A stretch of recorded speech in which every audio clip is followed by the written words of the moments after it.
The Bhagavan continued, "In the same way, the ignorant and simple-minded, who are bitten by erroneous views and are inclined toward the philosophers, do not recognize that things seen of the mind itself are like a dream, and are held fast by the notions of oneness and otherness, of being and non-being. Mahamati, it is like the painter's canvas on which there is no depression nor elevation as imagined by the ignorant. In the same way, Mahamati, there may be in the future some people brought up in the habit energy, mentality, and imagination based on the philosopher's erroneous views, clinging to the ideas of oneness and otherness, of bothness and not bothness. They may bring themselves and others to ruin. They may declare those people nihilists who hold the doctrine of no birth apart from the alternatives of being and non-being. They argue against cause and effect. They are followers of the wicked views whereby they uproot meritorious causes of unstained purity. They are to be kept far away by those whose desires are for things excellent. They are those whose thoughts are entangled in the errors of self, other, and both, in the errors of imagining being and non-being, assertion and refutation, and hell will be their final refuge. Mahamati, it is like the dim-eyed ones who, seeing a hairnet, would exclaim to one another, saying, it is wonderful, look, O honorable sirs. And the said hairnet has never been brought into existence. It is in fact neither an entity nor a non-entity, because it is seen and not seen. In the same manner, Mahamati, those whose minds are addicted to discrimination of the erroneous views as cherished by the philosophers, and who are also given up to the realistic ideas of being and non-being, oneness and otherness, bothness and not bothness, will contradict the good Dharma, ending in the destruction of themselves and others. Mahamati, it is like a firebrand wheel, which is no real wheel, but which is imagined to be of such character by the ignorant, but not by the wise. In the same manner, Mahamati, those whose minds have fallen into erroneous views of the philosophers will falsely imagine in the rise of all beings oneness and otherness, bothness and not bothness. Mahamati, it is like those water bubbles in a rainfall which have the appearance of crystal gems, and the ignorant, taking them for real crystal gems, run after them. Mahamati, they are no more than water bubbles, they are not gems, nor are they not gems, because of their being so comprehended by one party, and being not so comprehended by another. In the same manner, Mahamati, those whose minds are impressed by the habit energy of the philosophical views and discriminations will regard things born as non-existent, and those destroyed by causation as existent. Further, Mahamati, by setting up the 3 forms of measure and the 5 members of a syllogism, the philosophers make the discrimination that there is a reality existing by itself, which is attained by the realization of noble wisdom and devoid of the 2 svabhavas. This discrimination, however, is not right. The Buddhist doctrine is this: Mahamati, when a psychological revulsion takes place in the yogins, by the transcendence of the sita, manas, and vijnana, they cast off the dualistic discrimination of grasp and grasping in what is seen of mind itself, and entering the Tathagata stage attain the realization of noble wisdom. And in this there is no thought of existence and non-existence. Again, Mahamati, if there is the grasping of existence and non-existence in the realm attained by the yogins, there will be in them the grasping of an ego, a nourisher, a supreme soul, or a person. Again, Mahamati, the teaching pointing to self-nature, individuality, and generality of things is that of the Transformation Buddha, and not of the Dharmata Buddha. Again, Mahamati, such teaching is meant for the ignorant, being in conformity with their mentality, their way of thinking and viewing things. Any establishment that favors the way of self-nature fails to reveal the truth of self-realization to be attained by noble wisdom and the blissful abode of the samadhi. Mahamati, it is like the trees reflected in water. They are reflections and yet are not reflections. The trees are real figures, yet no figures. In the same manner, Mahamati, those who are impressed by the habit energy of the philosophical views carry on their discrimination regarding oneness and otherness, bothness and not bothness, being and non-being, for their minds are not enlightened as regards what is seen of mind only. Mahamati, it is like a mirror reflecting all colors and images as afforded by the conditions and without discrimination, and they are neither images nor not images, because they are seen as images and also as not images. Again, Mahamati, they are discriminated forms of what is seen of mind itself, which are known to the ignorant as images. In the same manner, Mahamati, oneness and otherness, bothness and not bothness, are reflected images of self-mind while they appear as if real. Mahamati, it is like an echo giving the sound of a human voice, of a river, or of the wind. It is neither existent nor non-existent because it is heard as a voice and yet not a voice. In the same way, Mahamati, the notions of being and non-being, oneness and otherness, bothness and not bothness are the discriminations of self-mind and habit energy. Mahamati, it is like a mirage, which in conjunction with the sun appears with its flowing waves on the earth, where there are no grass, shrubs, vines, and trees. They are neither existent nor non-existent according to the desire for them or its absence. In the same way, Mahamati, the discriminating vijnana of the ignorant, which is impressed with the habit energy of false imaginations and speculations since beginningless time, is stirred like a mirage even in the midst of reality revealed by means of noble wisdom, by the waves of birth, subsistence, and destruction, of oneness and otherness, bothness and not bothness, being and non-being. Mahamati, it is like a Pisaka, who by means of his spell makes a corpse or a wooden image throb with life, though it has no power of its own. But here the ignorant cling to the non-existent, imagining them to have the power of movement. In the same way, Mahamati, the ignorant and simple-minded, committing themselves to the erroneous philosophical views, are thoroughly devoted to the ideas of oneness and otherness, but their assertion is not at all well grounded. For this reason, Mahamati, in order to attain the noble reality attainable within yourself, you should cast off the discriminations leading to the notions of birth, abiding, and destruction, of oneness and otherness, bothness and not bothness, being and non-being. Therefore it is said, the skandhas, of which the banana is the fifth, resemble the reflections of the trees in water. They are to be regarded as maya and a dream. They are so by thought construction, make no discriminations. This triple world resembles a hairnet or water in a mirage which is agitated. It is like a dream, maya, and by thus regarding it, one is emancipated. Like a mirage in the springtime, the mind is found bewildered. Animals imagine water, but there is no reality to it. Thus the vijnana seed is evolved and the world comes into view. The ignorant imagine it is born, just like the dim-eyed ones perceive things in darkness. Since beginningless time, the ignorant are found transmigrating through the paths, and wrapped in their attachment to existence. As a wedge is induced by another wedge, they are led to the abandonment of their wrappage.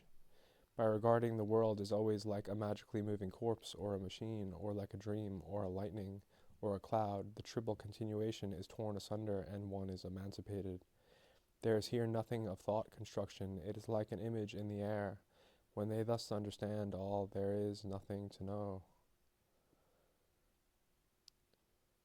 Here is nothing but thought construction and name. You seek it in vain for individual signs. The skandhas are like a hairnet wherein discrimination goes on. A world of multitudes is a hairnet, a vision, a dream, and the city of the Gandharvas. It is a wheel made by a firebrand, a mirage. It is a non-entity, only an appearance to people. Eternity and non-eternity, oneness too, bothness and not bothness as well. These are discriminated by the ignorant, who are confused in mind and bound up by errors since beginningless time. In a mirror, in water, in an eye, in a vessel, and on a gem, images are seen, but in them there are no images, i.e. realities, anywhere to take hold of. Like a mirage in the air, so is a variety of things mere appearance. They are seen in diversity of forms, but are like a child in a barren woman's dream.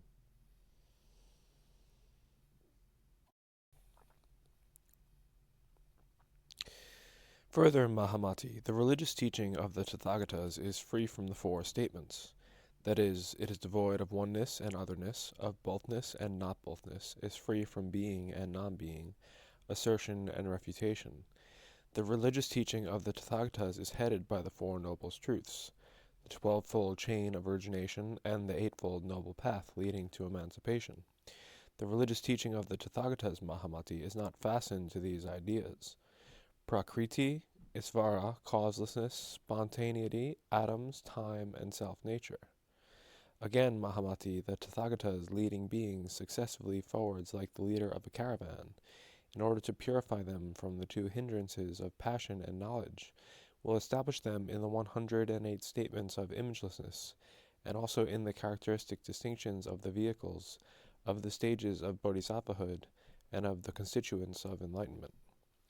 Further, Mahamati, there are 4 kinds of dhyanas. What are the 4? They are 1. The dhyana practiced by the ignorant. 2. The dhyana devoted to the examination of meaning. 3. The dhyana with tathata, suchness, for its object. And 4. The dhyana of the Tathagatas. What is meant by the dhyana practiced by the ignorant? It is the one resorted to by the yogins exercising themselves in the discipline of the Sarvakas and Pratyekabuddhas, who, perceiving that there is no ego substance, that things are characterized with individuality and generality, that the body is a shadow and a skeleton which is transient, full of suffering and is impure, persistently cling to these notions which are regarded as just so and not otherwise, and who starting from them successively advance until they reach the cessation where there are no thoughts. This is called the dhyana practiced by the ignorant. Mahamati, what then is the dhyana devoted to the examination of meaning? It is the one practiced by those who, having gone beyond the egolessness of things, individuality and generality, the untenability of such ideas as self, other, and both, which are held by the philosophers, proceed to examine and follow up the meaning of the various aspects of the egolessness of things, and the stages of bodhisattvahood. This is the dhyana devoted to the examination of meaning. What, Mahamati, is the dhyana with tathata for its object?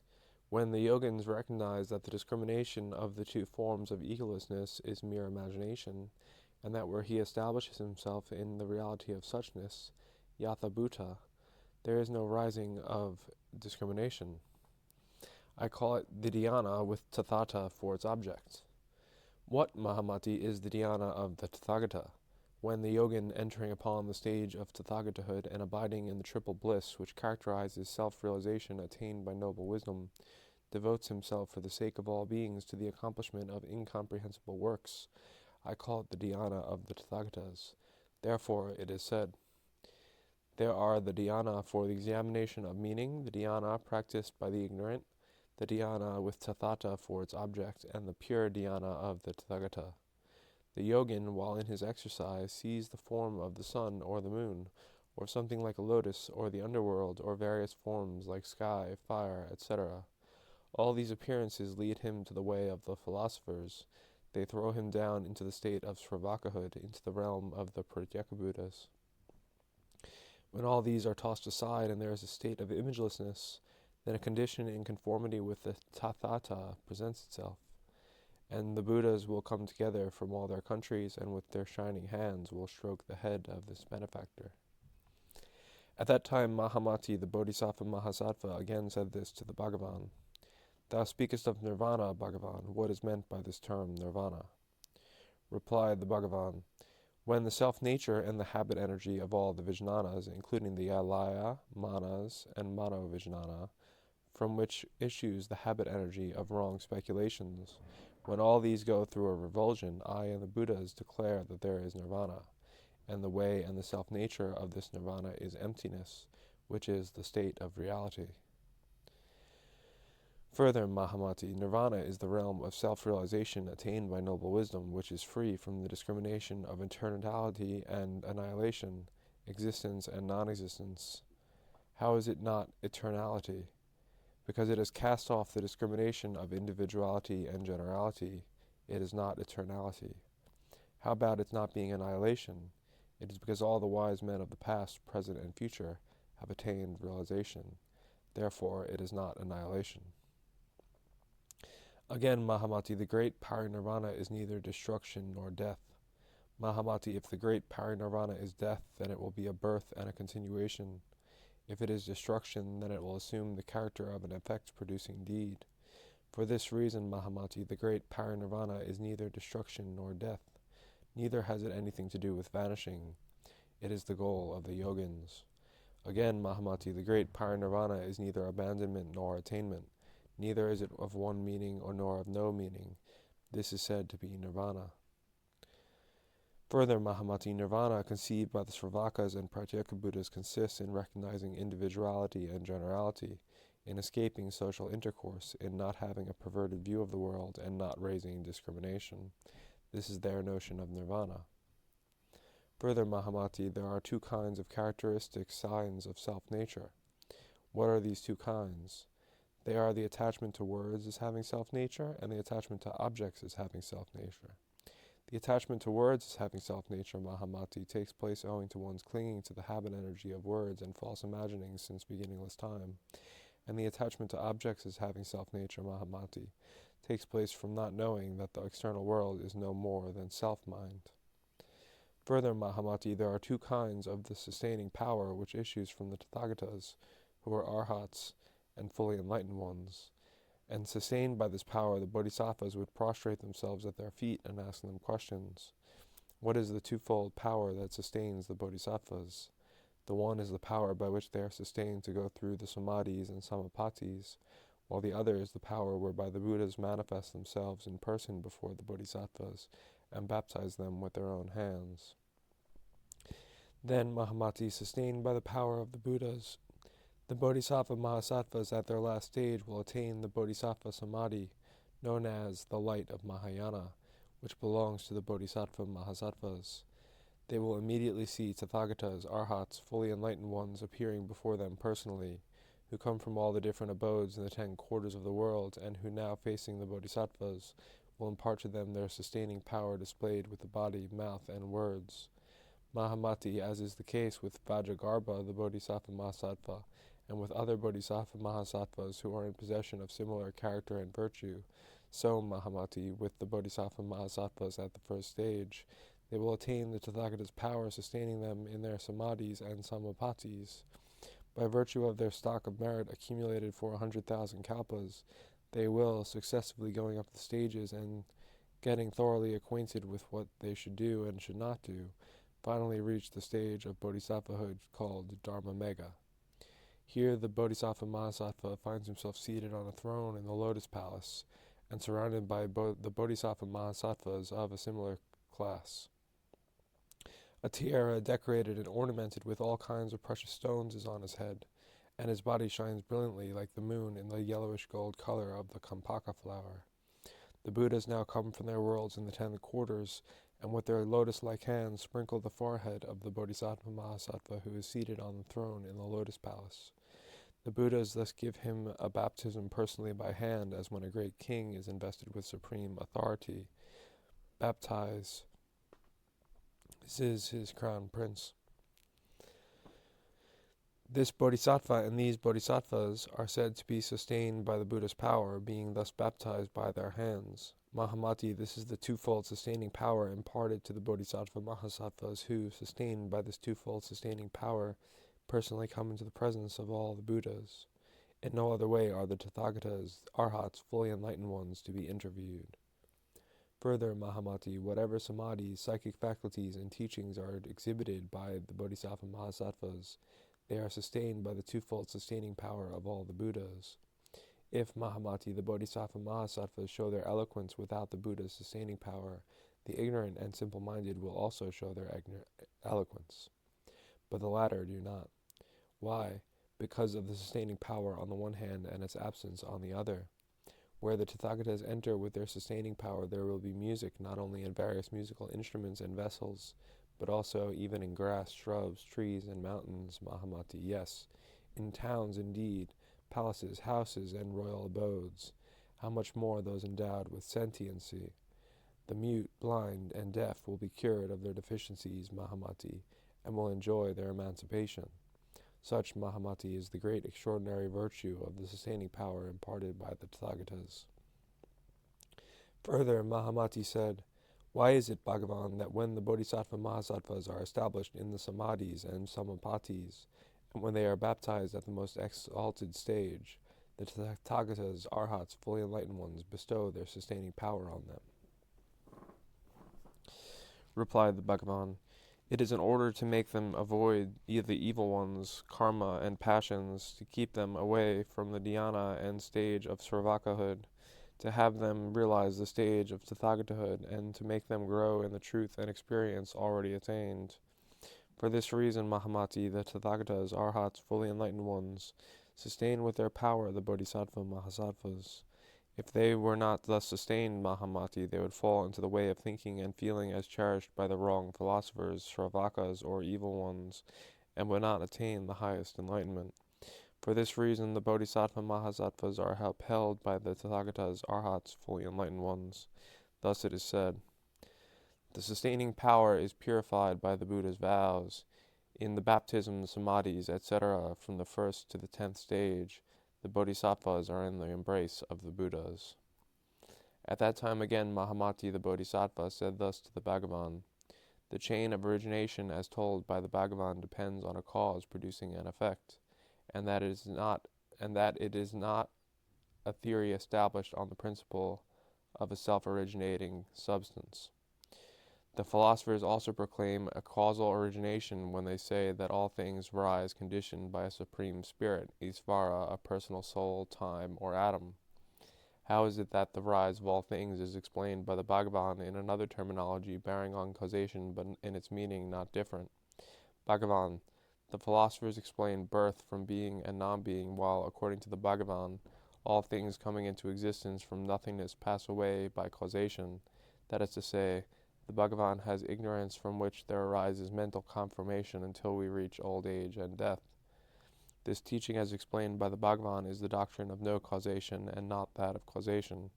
According to the Bhagavan, that being so, this is. If this is simultaneous conditionality and not successive mutuality, it is not right. There, Bhagavan, the philosopher's teaching excels and not thine. Why? The cause assumed by the philosophers is not dependent upon the chain of origination and produces effects. But Bhagavan, thy cause, has reference to its effect and the effect to its cause, and thus there is an interconnection of causal links, and from this mutuality follows the fault of non-finality. When people talk about that being so, this is, there is a state of causelessness. Replied the Bhagavan, not so, Mahamati. Mind is not a causeless theory of causation, which results in an endless interconnection of causes and conditions. I speak of that being so, this is, because of my seeing into the nature of the external world, which is nothing but self-mind, and because of its unreality of grasped objects and grasping subjects. However, Mahamati, when people cling to the notion of grasped and grasping, fail to understand the world as something seen of mind itself. And Mahamati, by them the fault is committed, as they recognize the external world as real with its being and non-beings, but not by my theory of causation.